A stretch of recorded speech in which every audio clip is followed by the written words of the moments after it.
Hello and welcome to part 2 of me assembling and installing a flat-packed rear van conversion into my Toyota Alphard.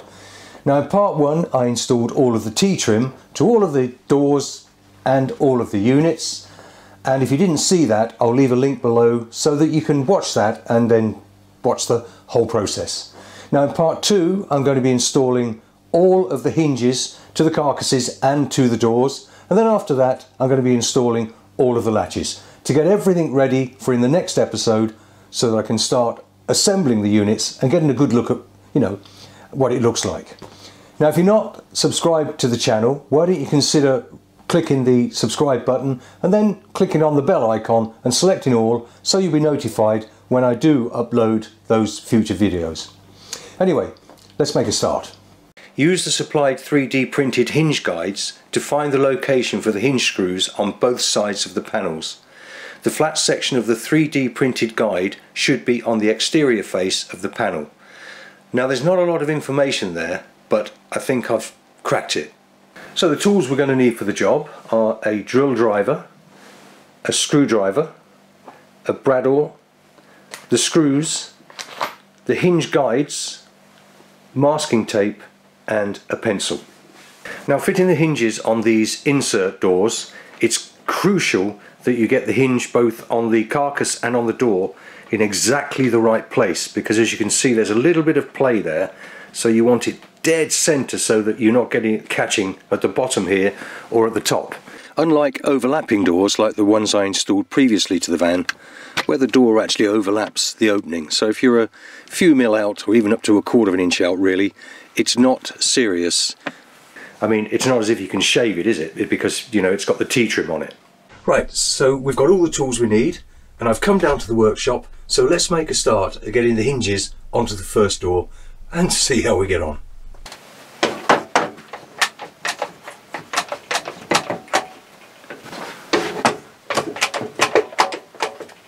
Right, so before we start, just one last little look at the instructions. As I said, they're fairly vague, but after a bit of investigation I think I've got it sorted out.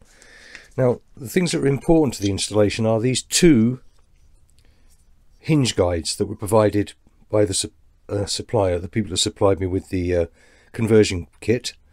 And you'll notice with this one that the 2 holes that I think you can see there line up with the wider holes on the hinge, the 2 top and bottom, which are the ones that connect to the actual carcass itself.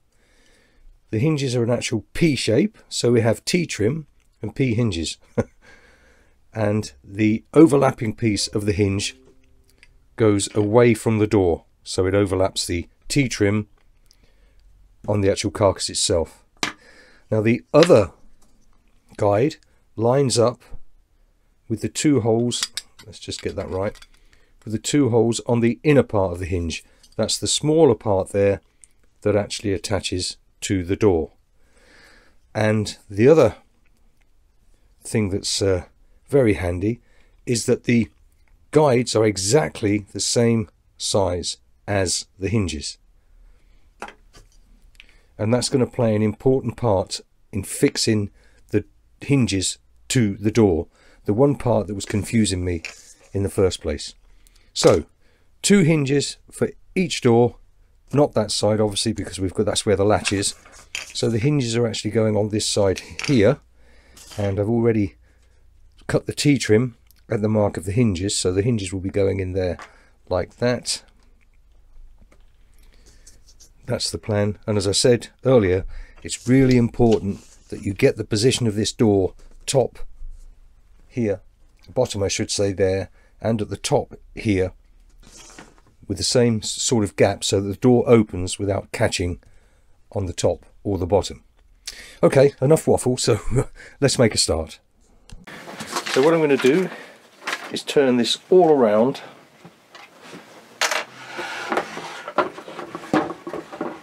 so that I'm working on the hinges on this side. Now the reason I've put these 2 pieces of timber underneath are so that I can rest the door in here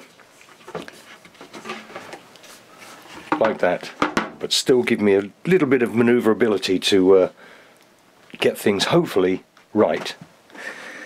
So the first thing we have to do is, using the outer hinge guide, is remove the door. And now, hope you can see that, particularly this shape here. Now, as you can see with the flat piece here, that lays on the external part of each cabinet. So this is the piece you'll see looking at the cabinet. The other side obviously will be inside the cupboard itself.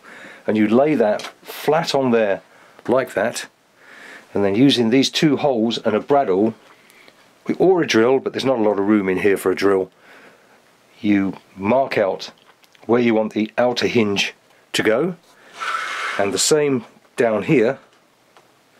Just move that along a bit, that's it. That's explaining more, I should say, that's explaining more why I've put these pieces of timber under here, because if you see that, where that is, if you'd imagine that had been the flat surface, with that on there, this isn't quite flat.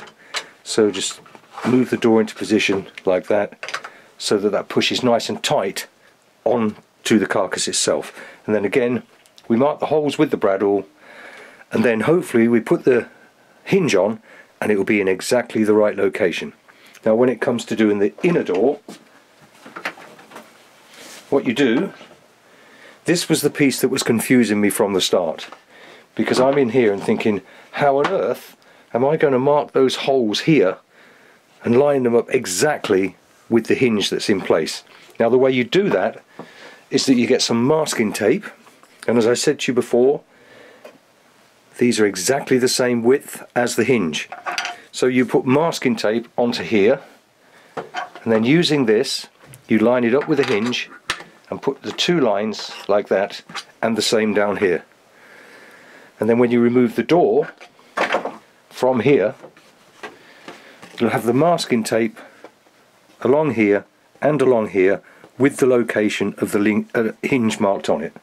It's then just a case of getting this, putting it over there, lining up with the marks on the masking tape like that, and then using the bradawl marking those holes.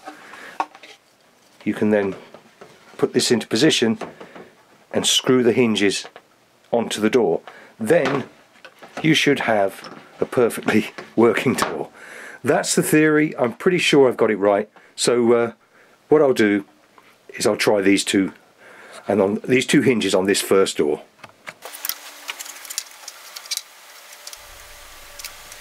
I've speeded this section up here, and if you follow it carefully you will see exactly how I do it as explained earlier, and hopefully the outcome will be that the hinges will be on it in the right place and the door will open and close as it should do.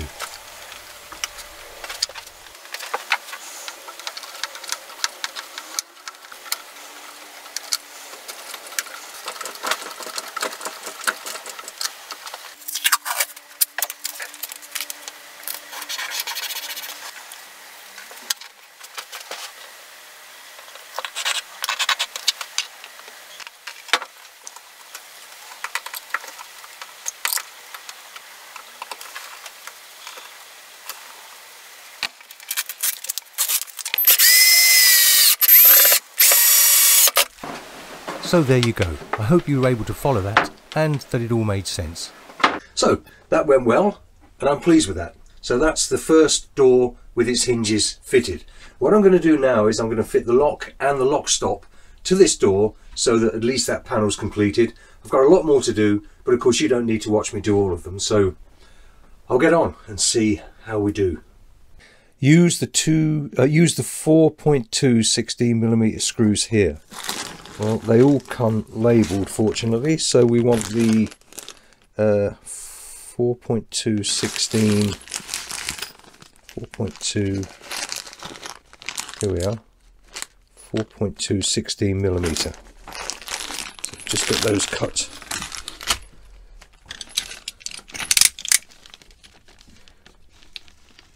There, that's it. So that's the 4.2 16mm screws, and then we also want the locks and lock stops, which are here. Use a soft blow hammer to insert the lock button surround. Yeah, that's that part there. I've done that before. The good thing about these though is that the holes on the units are all pre-drilled, as you can see there. Just bring that into shot. There you are. Right, so what I'm going to do, as I said, is I'm going to fit the lock and the lock stop to this panel, and then this one's finished, and I can get on with all the other ones, but like I said, you don't need to see me do that.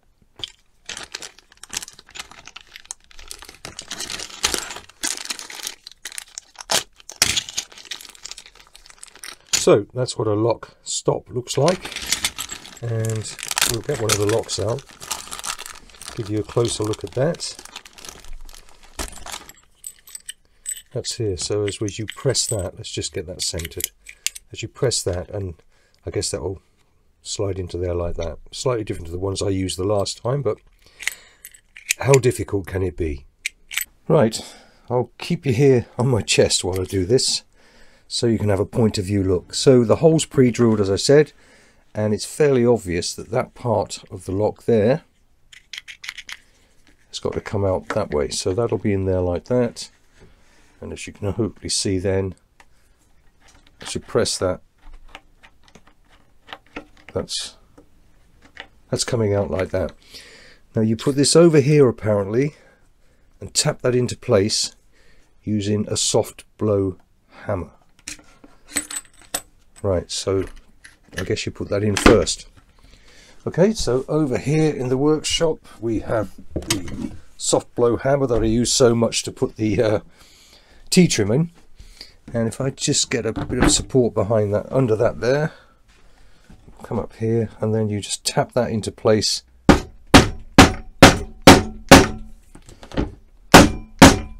Like that, and it's a lot tougher than I thought it would be. Anyway, how is that? Let's have a look. We need to get it right in, of course, and that looks fine. And then we'll just open the door again.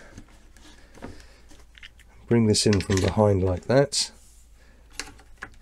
Then we've got to make sure that that's working okay. Right, so will that come all the way back here? And then we've got to use a couple of the screws, which are over here where I left them. I didn't open it, I thought I had, but there we go.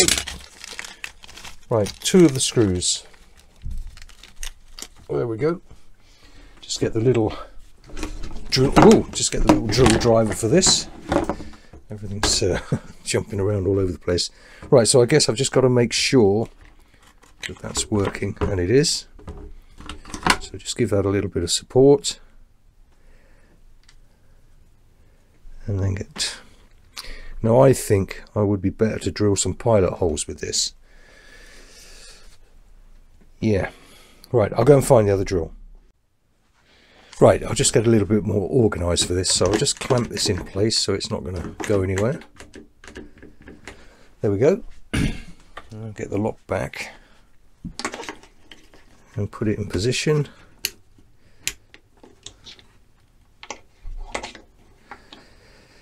Actually, I'll just move that over the gap in the Black & Decker workmate there, so that drops through there like that. That's better. Clamp it down that end.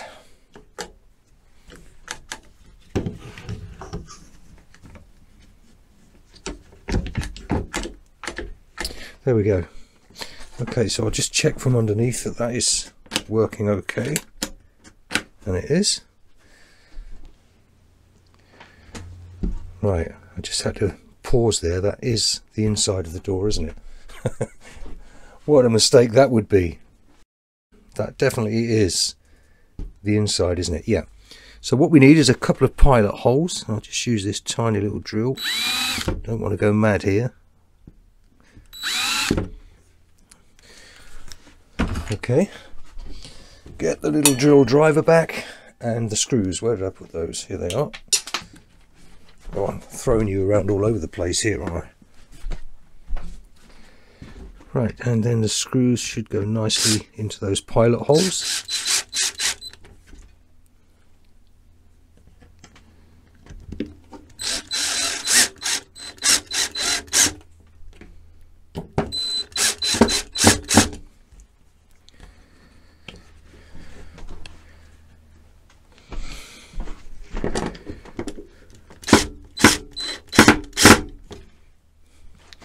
got to make sure that's in place there.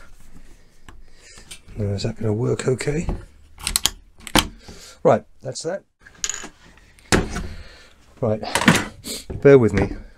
I'm not happy with that screw there. It's not all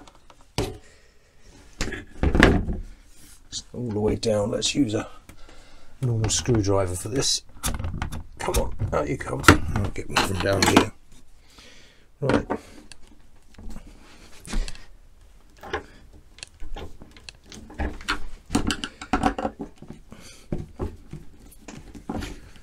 Okay, that's better. Right, a couple more pilot holes.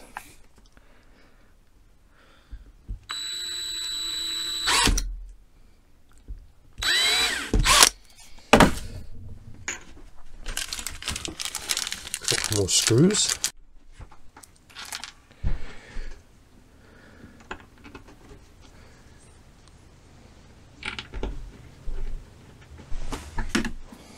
I think I'll do these by hand actually.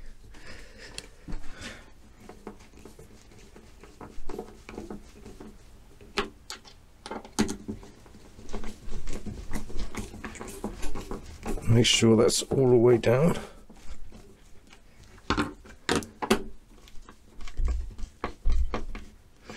That's it, all nice and tight. And let's bring the door up. So I think we'll call that a success. So that's the first panel done and ready for assembly once I get the rest of them done. So that was part 2 of the series I'm doing of me preparing, assembling and installing a flat pack rear van conversion into my Toyota Alphard. Now in this part you saw me installing the hinges and the locks and the lock stops. I've got plenty more to do which I'm working on at the moment, and once I've got them done then I'll start looking at the assembly of the unit itself. So if you want to come back and see that, why don't you consider subscribing to the channel and then click the subscribe button and then click the bell icon and select all, and then you'll be notified when I put up the next videos. Anyway, thank you for watching and I'll see you next time.